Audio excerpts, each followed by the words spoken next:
분당의 체크포인트 첫 번째는 재건축과 리모델링 이슈가 있는 지역이 바로 분당 신도시입니다. 일단 1기 신도시 용적률이 현재 200% 안팎인데 특별법으로 종상향을 할 예정이고 300에서 350%가 될 것이다. 일부 역세권 같은 경우는 500%까지 적용을 할 예정이다. 라는 거고요. 그 다음에 가장 큰 장애물이었던 안전진단 규제가 완화되면서 재건축이 조금 더 쉬워질 것이다 라는 겁니다. 재건축이 가장 빨리 될 곳은 서현입니다. 서현의 시범단지 앞에 모든 이제 신도시가 다 시범을 붙이고 있는 데들이 가장 비싸기도 하고, 그리고 가장 재건축 같은 것들의 이슈가 있을 때 가장 수혜를 받는 단지들 중에 하나인데, 그 단지들이 바로 서현역 바로 옆에 있는 시범단지들입니다. 그 다음에 실질적으로 리모델링 단지들이 이주를 하고 있는 곳이 바로 분당입니다. 그래서 분당에서는 이 7개 단지가 나오는데, 사실 이 밑에 단지는 안 보셨으면 좋겠어요. 뭐 언젠가 될 수도 있겠지만 거의 안 될 확률이 저는 높다고 보고, 지금 이 3개 단지는 이제 이주를 하고 있습니다. 이제 얘네들은 거의 이제 확실하다고 봐야 돼요. 그래서 무지개 4단지 같은 경우는 지금 이미 이주가 이번 달에 이제 거의 끝나고요. 그다음에 3단지랑 4단지 같은 경우는 올해 10월 정도까지 이주 기간입니다. 아마 느티 3, 4단지 같은 경우는 27년 입주가 예정돼 있고요. 무지개 마을 같은 경우도 아마 26년, 7년 정도에 입주를 하지 않을까 싶습니다.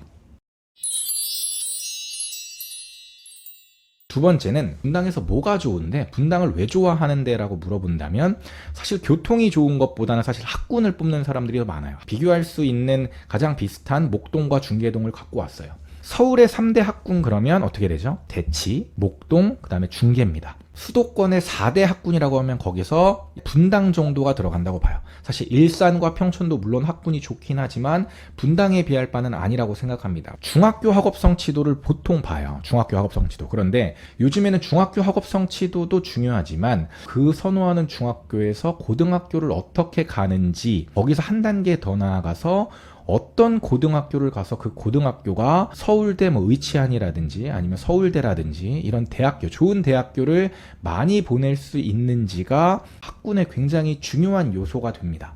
중학교의 수준은 냉정하게 보면은 사실 목동하고 노원, 중계가 조금 더 낫다라고 평가하고 있습니다. 이거는 뭐 제 의견이 아니라 이건 심정섭 선생님께서 이제 말씀을 해주신 건데, 반면에 고등학교의 학업 성취도와 그 다음에 서울대나 의치안이나 진학하는 것들을 보면 분당에 조금 더 괜찮은 고등학교들이 더 많은 편입니다. 우리가 흔히 말하는 100위권 고등학교, 그 다음에 200위권 고등학교가 있는데, 이 100위권 고등학교, 200위권 고등학교가 굉장히 탄탄한 지역이 분당입니다. 이 얘기는 뭐냐면, 보통 중학교 때 공부를 잘하면 특목고나 아니면 외고를 이제 보내려 그래요. 그런데 문제는 자사고나 특목고나 외고를 들어가는 요 학생들 빼고 나머지 학생들이 갈 만한 고등학교가 얼마나 있는지가 사실은 입지에 굉장히 중요한 요소거든요. 그런 측면에서 분당은 거기에 떨어진다고 하더라도 갈 수 있는 일반 고등학교 중에 100위권 안에 들어가는 고등학교가 분당이 굉장히 많습니다. 그리고 200위권에 들어가는 고등학교도 다른 비교군에 비해서 월등히 많습니다.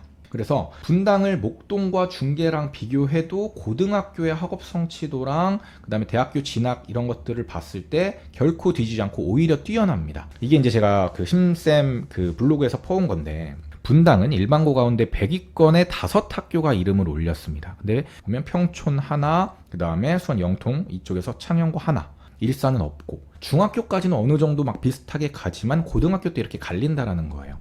그리고 전국에서 100위권 평준화 일반고를 3곳 이상 보유한 곳이 전체 4개밖에 없습니다. 대치동이 일단 제일 많고요. 8곳으로. 반포, 서초, 여기가 5곳이고, 그 다음에 목동이 4곳, 잠실, 송파가 3곳입니다.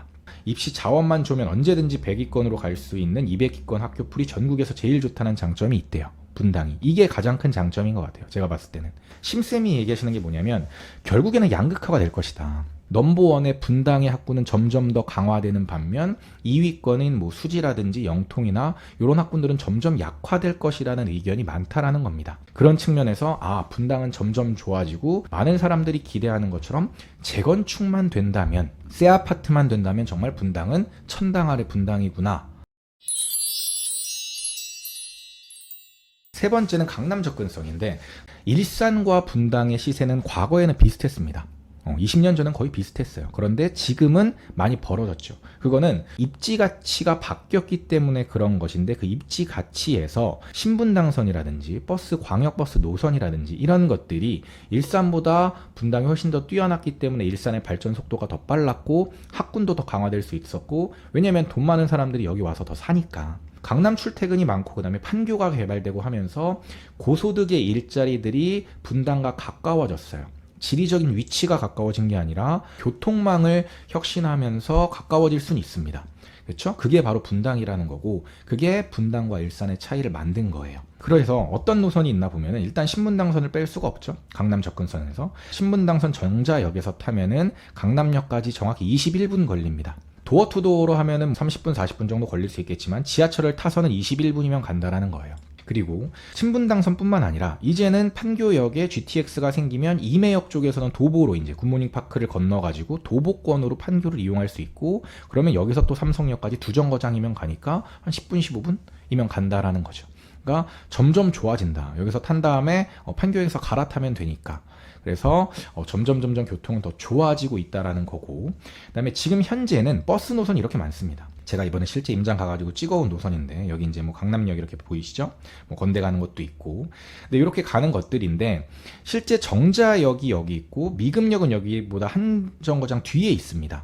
그런데 미금역에서 제가 찍어봤어요. 미금역에서 강남역까지 찍어봤더니 광역버스를 타고 한 45분에서 50분 정도면 갑니다. 그런데 정자역에서 한 정거장 더 가까움에도 불구하고 45분, 50분 거의 비슷하게 걸려요. 그 이유는 뭐냐면 정자에서 출발하는 버스들은 이렇게 다 분당 안을 거쳐서 가더라고요. 이렇게 버스 노선이 이렇게 갔다가 이렇게 가요. 그러니까 조금 돌아가니까 시간이 조금 더 걸려가지고 한 정거장 얘가 앞에 있음에도 불구하고 시간은 거의 똑같이 걸린다. 이걸 좀 알아두셨으면 좋겠어요. 그 얘기는 뭐냐면, 강남 접근성까지를 볼 때는 물론 정자, 순회, 서현이 좋지만 미금역 쪽이 메리트가 있을 수 있겠구나. 가격이 싸다면. 이걸 제가 보여드리기 위해서 이 장표를 갖고 온 거예요. 그래서 미금이 더 뒤에 있다고 무조건 안 좋은 게 아니라 어차피 지하철 한 정거장 차이는 3분이잖아요. 그렇죠? 어차피 지하철 타고 미금역에서 강남역까지 가면 그럼 24분 정도 걸리겠죠? 신분당선 24분이면 가고 버스로도 50분 정도 걸리는 수도권 입지는 거의 없다라고 보면 됩니다. 거기서 분당의 학군과 인프라 정도를 갖춘 도시가 없기 때문에 분당이 비싼 거예요. 그래서 분당은 이거 세 가지 체크 포인트를 가지고 시작을 하시면 좋을 것 같습니다. 시크릿 브라더 채널을 구독, 좋아요, 알림 설정 부탁드려요.